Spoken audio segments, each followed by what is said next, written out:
नाज़रीन, पाकिस्तान, सऊदी अरब और तुर्किया के दरमियान मुमकिन दिफाई ताउन अब महज सिफारती मुलाकातों या रस्मी बयानात तक महदूद नहीं रहा।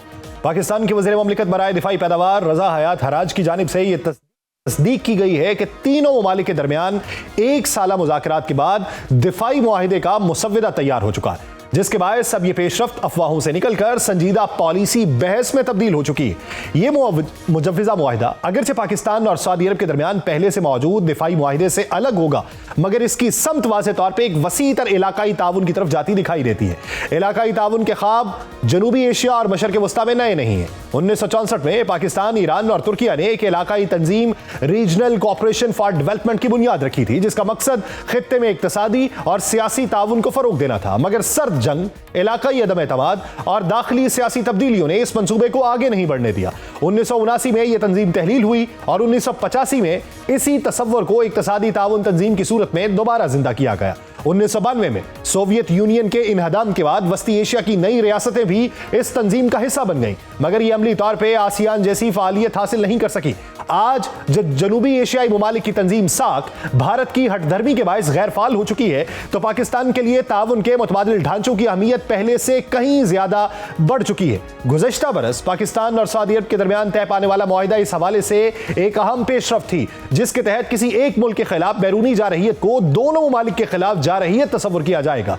तुर्किया की दिफाई इत्तेहाद में मुमकिन शमूलियत इस मंजरनामे को एक नई जहत देती है। तुर्किया न सिर्फ नेटो की दूसरी बड़ी फौज रखता है, बल्कि गुज़श्ता एक दहाई में दिफाई पैदावार के मैदान में भी गैर मामूली पेशरफ्त कर चुका है। मशरक़ वस्ता में शाम, यमन, इराक और फलस्तीन के हालात, अफगानिस्तान की गैर यकीनी सूरत हाल और आलमी ताकतों की बदलती तरजीहात ने इलाकाई रियासतों को यह सोचने पर मजबूर कर दिया है कि उन्हें अपने मसाइल के हल के लिए ज्यादा फाल किरदार अदा करना होगा। तुर्क सदर उर्दवान की जानिब से एक वसी और जामे प्लेटफॉर्म की बात इसी सोच की अक्कासी करती है, जहां इलाकाई मुमालिक मुश्तरका मफादात की बुनियाद पर आगे बढ़ेंगे। सऊदी अरब और तुर्किया के माजी के तनाव को इस मुमकिना ताउन की राह में मुस्तकिल रुकावट समझना भी दुरुस्त नहीं है। हालिया वर्षों में दोनों ममालिक के ताल्लुकात में नुमाया बेहतरी आई है और खित्ते में बढ़ते हुए चैलेंजेस ने यह वाज़ेह कर दिया है कि इख्तिलाफात के बावजूद ताउन की गुंजाइश मौजूद है। यूं पाकिस्तान, सऊदी अरब और तुर्किया के मुमकिना दिफाई ताउन को किसी फारी फाजी ब्लॉक के तौर पर नहीं, बल्कि हालात से हम आहंग एक पेशरफ्त के तौर पर देखा जाना चाहिए। अगर यह इत्तेहाद महज बयानात से आगे बढ़ के अमली शक्ल इख्तियार करता है, तो यह ना सिर्फ सलामती बल्कि दिफाई पैदावार, टेक्नोलॉजी और मुआशी ताउन के मैदान में भी एक नया इलाकाई रास्ता खोल सकता है। इसी बारे में बात करेंगे। हमें ज्वाइन किया है सीनियर तज्जियाकार, nuclear physicist doctor Pervez Hoodbhoy ने। डॉक्टर साहब, बहुत शुक्रिया आपके वक्त का। डॉक्टर साहब, आप क्या समझते हैं कि पाकिस्तान, सऊदीया और तुर्किया का ये जो मुजव्वज़ा दिफाई ताउन है, क्या ये एक नए इलाकाई ढांचे की बुनियाद है, या फिर आप ये समझते हैं कि ये वक्त की एक जरूरत थी और ये नागुज़ीर हो चुका था? वक्त की जरूरत तो है, लेकिन ये सवाल तो पैदा होगा ना कि क्या ये फाल है कि नहीं। सही। मैं अच्छी बात इसलिए कहता हूं क्योंकि अमेरिका अब बिल्कुल वाज़ेह तौर पर सिर्फ और सिर्फ अपने मफादात को आगे बढ़ा रहा है, खुल्लम खुल्ला है, इसका बरमला है, उसने ऐलान किया है और उसने ये कहा है कि जो दूसरे मुआहदे हैं वो हमारे लिए कोई अहमियत नहीं रखते, तो नेटो भी अब लड़खड़ा रहा है। तो हमारे बीच में अगर मुआहदे हों तो अच्छी बात है।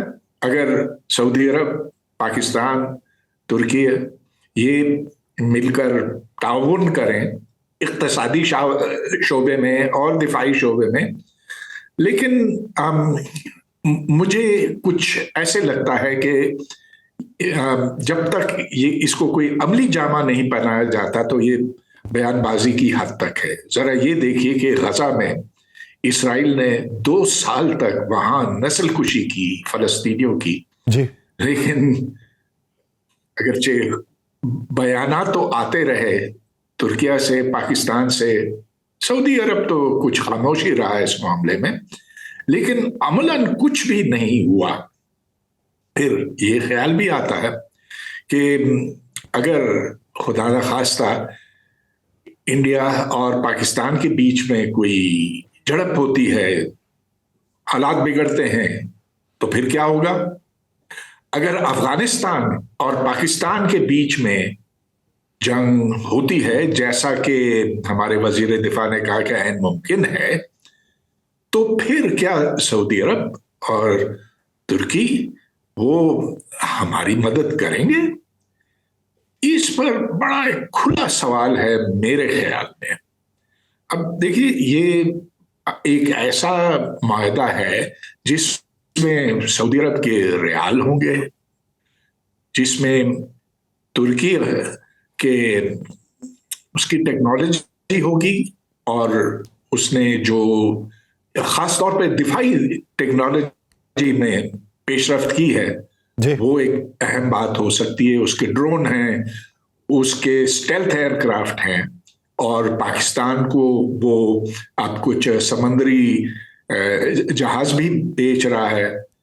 تو اگر وہ اس میں شامل ہوتا تو ٹھیک ہے، لیکن اگر اس کا مقصد صرف یہ ہے کہ پاکستانی فوجی جا کر سعودی عرب کی جنگیں لڑیں، تو میں سمجھتا ہوں کوئی اتنی اچھی بات نہیں ہوگی. آخر سعودی عرب ڈاکٹر صاحب اگر دیکھا جائے اس وقت امریکہ کی بات کر رہے تھے کہ امریکہ صرف اپنے مفادات کی خاطر اس وقت لڑ رہا ہے، تو موجودہ منظرنامے میں مائٹ از رائٹ یا مونرو ڈاکٹرائن، جس کو ڈونرو ڈاکٹرائن ایک نیا نام دے دیا ڈونلڈ ٹرمپ نے، وہ چل رہی ہے.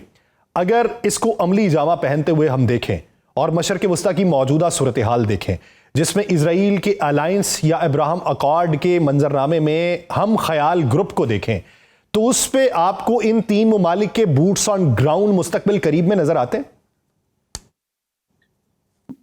میرا خیال ہے کہ سعودی عرب نے کبھی اور دوسرے عرب ممالک بھی اس میں شامل ہیں، یو اے ای خاص طور پر، قطر بھی، انہوں نے اسرائیل کے ساتھ اپنے تعلقات بگاڑے نہیں. حالانکہ قطر کے اوپر اسرائیل نے بمباری کی، میزائل چھوڑے، لیکن ان کے تعلقات تو قائم ہیں. آپ یہ دیکھتے ہیں کہ یو اے ای کی ایئر لائنز امارات ایمریٹس، اس کے فلائٹس تو ٹیل اویو تک بدستور جاری ہیں، بلکہ وہ اسپیشل ڈسکاؤنٹ دے رہے ہیں. تو پاکستان اس میں کہاں فٹ ہوتا ہے، یہ ایک بہت بڑا سوال ہے. ہاں اب ان کو ایسے بوٹس آن دا گراؤنڈ چاہیے، مطلب یہ کہ وہ جو جا کر اپنی ان کی جنگیں لڑیں، اس کی تو ضرورت ہے ان کو، لیکن اس کے عوض ہمیں ریال کے علاوہ اور کیا ملے گا؟ ہاں ٹھیک ہے، پاکستان کو بہت ضرورت ہے. آخر ہم آئی ایم ایف کے پاس 25 دفعہ جا چکے ہیں، اور جو سعودی عرب اور یو اے ای ہے، انہوں نے، امارات نے ہمیں کچھ رقم دی ہے، قرضے دیے ہیں، کوئی امداد نہیں دیے. تو شاید پاکستان مجبور ہے اس پر.